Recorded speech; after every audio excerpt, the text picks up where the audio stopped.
Questionnaire कैसे बनाया जाए। सर ने अभी बोला था कि क्वेश्चनायर कैसे बनाया जाए, उसके लिए कुछ चीजें दिमाग में रखनी होगी। सबसे पहला चीज जो दिमाग में रखना होगा वो ऑब्जेक्टिव्स, क्योंकि क्वेश्चनायर में या शेड्यूल में कभी भी जनरलाइज्ड क्वेश्चन नहीं होगा, उसमें स्पेशलाइज्ड क्वेश्चन होगा जो जिस पर आप जनरलाइजेशन करेंगे। ऑब्जेक्टिव्स माइंड में रखिए कि कौन कौन से हमारे ऑब्जेक्टिव हैं, तब उसका प्रत्येक ऑब्जेक्टिव के अनुसार क्वेश्चंस पूछे जाएंगे और क्वेश्चंस के सब क्वेश्चंस भी होंगे, सप्लीमेंट्री क्वेश्चंस होंगे, वो बने।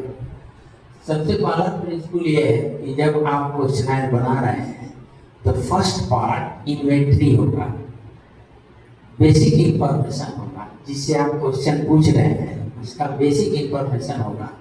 वो क्या होगा बेसिक इंफॉर्मेशन? आप कौन सा वेरिएबल्स यूज कर रहे हैं इस पर निर्भर करेगा। यदि आप सोशल वेरिएबल्स यूज कर रहे हैं तो जाति पूछेंगे, अगर आप एज फैक्टर को एग्जामिन करना चाहते हैं तो आयु पूछेंगे, एजुकेशनल लेवल को आप वेरिएबल को रखना चाहते हैं तो उससे एजुकेशन पूछेंगे। तो इसलिए जो फर्स्ट पार्ट होगा क्वेश्चनायर का वो नाम, आयु, जाति, शिक्षा, आय या जो आपके लिए जरूरी है। कई बार पूछते हैं कि आपके यहाँ कार है कि नहीं, मोटरसाइकिल है कि नहीं, इन्वेंट्री के बारे में पूछते हैं।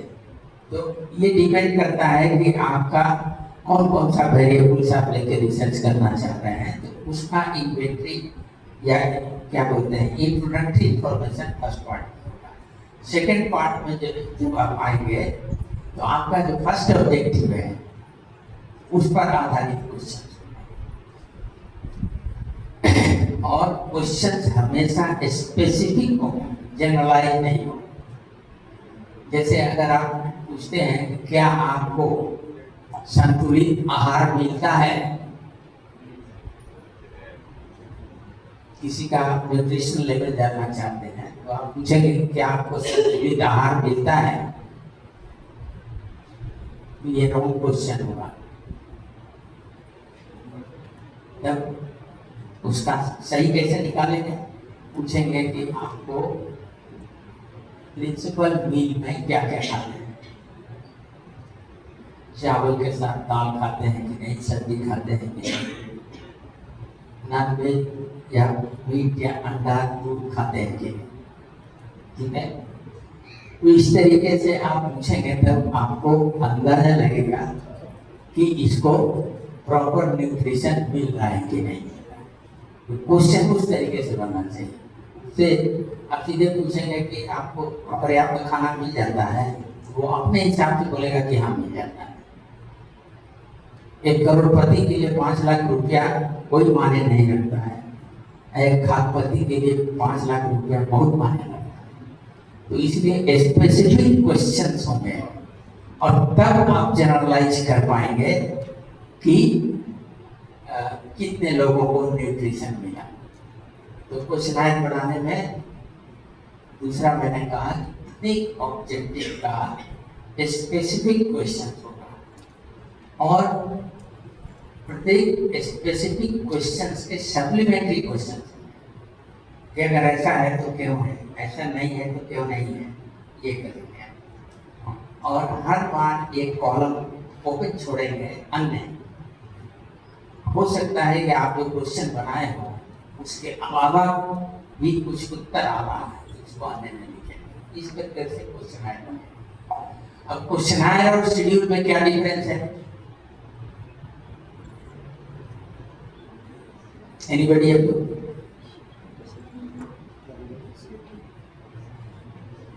क्वेश्चनायर सर्कुलेट किया जाता है। जैसे मैंने तय किया कि 100 लोगों का मैं अध्ययन करूंगा, तो मैंने क्वेश्चनायर बना लिया और 100 लोगों को बांट दिया।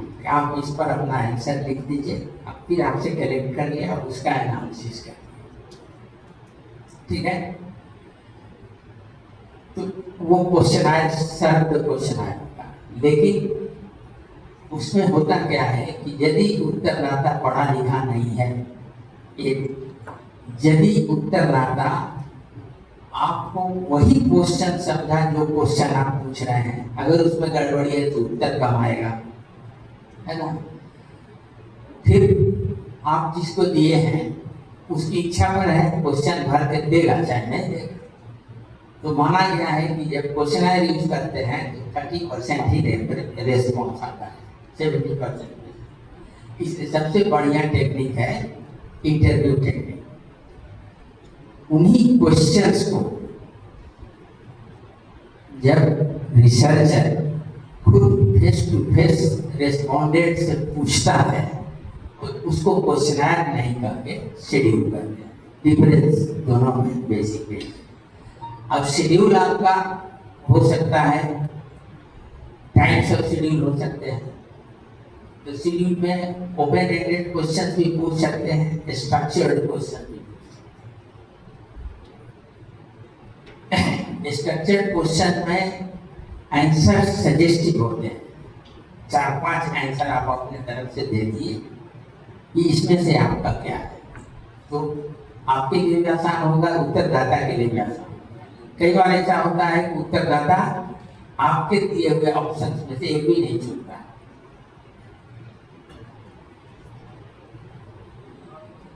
पहले तो पूछिएगा कि कितना उम्र है, तो कहेगा कि जान के क्या कीजिएगा, नहीं बताइए। तो 35, 40, 45 होगा तो क्या लिखिएगा। ये रिसर्चर को तय करना पड़ता है कि उससे सही निकाले। इसलिए interview technique is the most suitable technique for empirical data collection, primary data collection. ये अब जब आप इंटरव्यू करेंगे, अनुमान लगा के आप ही को जाना पड़ता है। अच्छा, भूकंप से पहले थे, अच्छा सूखा भाग पड़ा था उसके आसपास हुए, लेकिन उन लोगों को ये भी जानकारी नहीं होती है कि हम किस ईस्वी में हुए। कि जन्म हुआ था तो दशहरा था या बिहार में भूकंप आया था। तो ये तो बात की बातें हैं। आप किस टेक्निक को यूज करके सर्वे करना है। अब आपके लिए या किसी रिसर्चर के लिए संभव नहीं है कि सेंसस रिसर्च कर पाए, तो उसको सैंपलिंग करना पड़ेगा। तो सैंपलिंग के मेथड्स हैं, उसको ब्रॉडली 2 भागों में बांटा गया है। एक प्रोबेबिलिटी सैंपलिंग और एक नॉन प्रोबेबिलिटी सैंपलिंग। तो प्रोबेबिलिटी सैंपलिंग में सबसे कॉमन रैंडम सैंपलिंग मेथड है, लेकिन हमेशा दिमाग में रखिए कि random sampling method is not at random. वो एट रैंडम नहीं है, उसके तरीके बने हुए हैं। तो कहता है कि जहाँ आप जाइएगा आपका सिलेक्टेड एरिया में, तो वहाँ आप लिस्टिंग करेंगे। एक गांव में गए, जितने परिवार हैं सबको लिस्ट बनाएंगे। अगर उसमें से 10% लेना है तो प्रत्येक 10 में को टिक लगा के उनसे आगे देंगे। तो कहते हैं लोग रिसर्च मेथडोलॉजिस्ट कि इसमें संभावनाएं रहती हैं कि उसका जो सोशियो इकोनॉमिक स्ट्रक्चर है उसका प्रतिनिधित्व ऑटोमेटिक हो जाएगा, इसीलिए उसको प्रोबेबिलिटी सैंपलिंग करते हैं। अब मान लीजिए कि आपका यूनिवर्स बड़ा है, हजारों की संख्या में है, तो उसके लिए स्केल्स बनाए हुए हैं। बोगार्ड्स का, थर्स्टन का, लिकर्ट का, ये 3-4 साइकोलॉजिस्ट हुए, इनका स्केल बना हुआ है। 4 डिजिट, 3 डिजिट, 5 डिजिट, सब यूनिवर्स पर डिपेंड करता है। लेकिन हम लोगों के लिए संभव नहीं है स्केल को यूज करना। तब हम क्या करते हैं, हम पहले अपना जहाँ इलाका चुने हैं वहाँ जाके लिस्टिंग भी नहीं कर पाते। वो NFHS का डाटा जब होता है उसमें लिस्टिंग होता है सैंपल विलेजेस। तो हम लोग को पर्पसिव सैंपलिंग करनी चाहिए, जो आपके लिए आसान भी होगा। पर्पसिव सैंपलिंग में क्या है कि हमको पता है कि इस गांव में 30 घर जनरल कास्ट का है, 50 घर ओबीसी का है और 20 घर हाउस होल्ड एससी का है। तो हम कोशिश करेंगे कि हमारा जो सैंपल हो उसमें 30% जनरल कास्ट का आ जाए, 50% ओबीसी का आ जाए और 20% एससी का आ जाए। ये पर्पसिव सैंपलिंग हुआ। आपको इसी को नॉन प्रोबेबिलिटी सैंपलिंग करते हैं। तो उसमें ऐसा होगा कि हो सकता है कि लिस्ट इधर उधर बन गया हो, तो उसमें आपका प्रोबेबिलिटी नहीं भी हो सकती है। लेकिन ये पर्पसिव सैंपलिंग करते हैं। बहुत सारे मेथड्स हैं किताब में, कोटा सैंपलिंग, पर्पसिव सैंपलिंग, बहुत सारे मेथड्स। उसमें मेथड्स पर आपको नहीं जाना है, आपको अपने रिसर्च के पर्पस के लिए पता करना है। अब सैंपलिंग का मतलब क्या होता है? बहुत सिंपल है। आप खाना बनाते हैं घर में,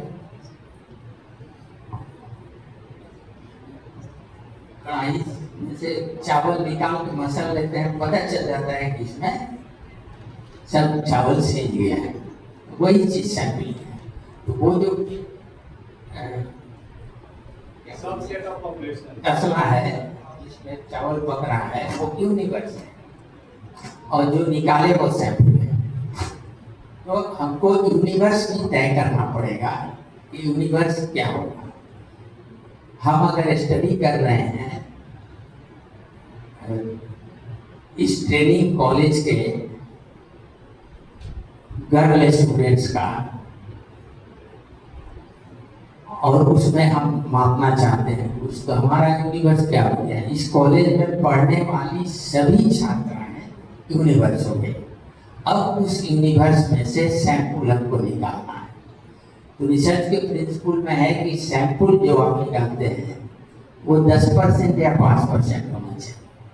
लेकिन ये डिपेंड करता है कि आपका यूनिवर्स कितना बड़ा है। अगर लाखों में है तो 1% या 5% करना मुश्किल हो जाएगा। अगर हजारों में है तो 1% 2% कर सकते हैं। अगर सैकड़ों में है तो 5% 10%। ये डिपेंड करेगा रिसर्चर पर तो कितने बड़े यूनिवर्स को कवर कर रहा है, और उस यूनिवर्स से सैंपल सिलेक्ट करेगा। ठीक है। अब मेथोडोलॉजी में एक आस्पेक्ट और है कि स्ट्रैटिफाइड सैंपलिंग। हम पटना बिहार का स्टडी करना चाहते हैं। मान लीजिए कि टीचर्स ट्रेनिंग इंस्टीट्यूट इन बिहार का क्या एबिलिटी है, क्या एटीट्यूड है, मान लीजिए इस पर हम अध्ययन करना चाहते हैं। तो इंटायर बिहार तो मेरे लिए संभव नहीं है, लेकिन हमारा जो सैंपल होगा वो बिहार को रिप्रेजेंट करे, यह भी है।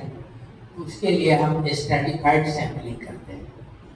पहले क्या करेंगे कि डिस्ट्रिक्ट चुन लेंगे, और डिस्ट्रिक्ट चुनने का आधार तय करेंगे।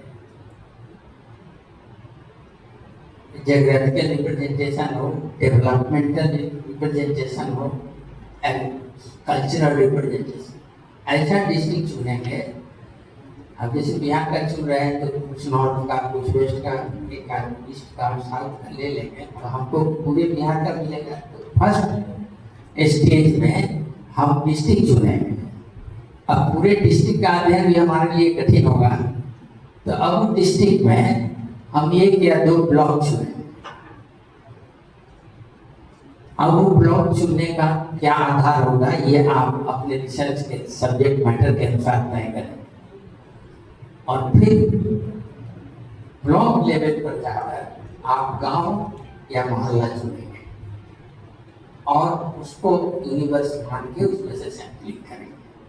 तो जो आपका सैंपल आएगा वो पूरे बिहार को रिप्रेजेंट करेगा, डेवलपमेंट से भी, ज्योग्राफिकल से भी ये रिप्रेजेंट करेगा।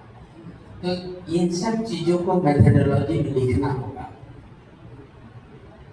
हाँ, अब आप ये अनुमानित संख्या दे सकते हैं कि कितने रेस्पोंडेंट्स का हम इंटरव्यू करें। एग्जैक्ट नहीं दे सकते हैं क्योंकि आपको पता नहीं है। आप जाएंगे तो कितने लोग मिलेंगे, क्या मिलेंगे, तो आप एक अनुमान दे सकते हैं कि प्रत्येक ब्लॉक से, प्रत्येक विलेज से या मोहल्ले से हम 50 लोगों का लेंगे। वैसे 8 विलेज हमारे होते हैं तो 200 लोगों का लेंगे। एक अनुमानित देना चाहिए, आप दे देंगे। तो आप मेथोडोलॉजी दे दिए। अब अंतिम में एक और चीज देना होगा कि आप जो रिसर्च रिपोर्ट तैयार करेंगे उसको वो कैसे ऑर्गेनाइज करेंगे। खंडों में बांटेंगे, चैप्टर्स उसको कहते हैं, और organisation of the research writer. खंडों में बांटेंगे किस किस चैप्टर में क्या क्या होगा। अब ये जो चैप्टर्स बनाते हैं वो सब्जेक्ट वाइज वेरी करते हैं, ठीक है।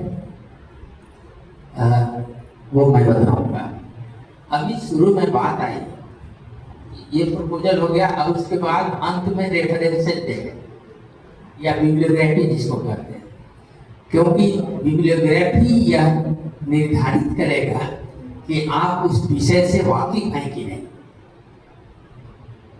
फॉरेन यूनिवर्सिटीज में या जेएनयू में भी, दिल्ली यूनिवर्सिटी में भी आप जो बिब्लियोग्राफी देते हैं सिनॉप्सिस में, उससे जज किया जाता है कि आप उस विषय से, उस सब्जेक्ट मैटर से परिचित हैं कि नहीं, तो बिब्लियोग्राफी बताएगा। तो आप बिब्लियोग्राफी देंगे।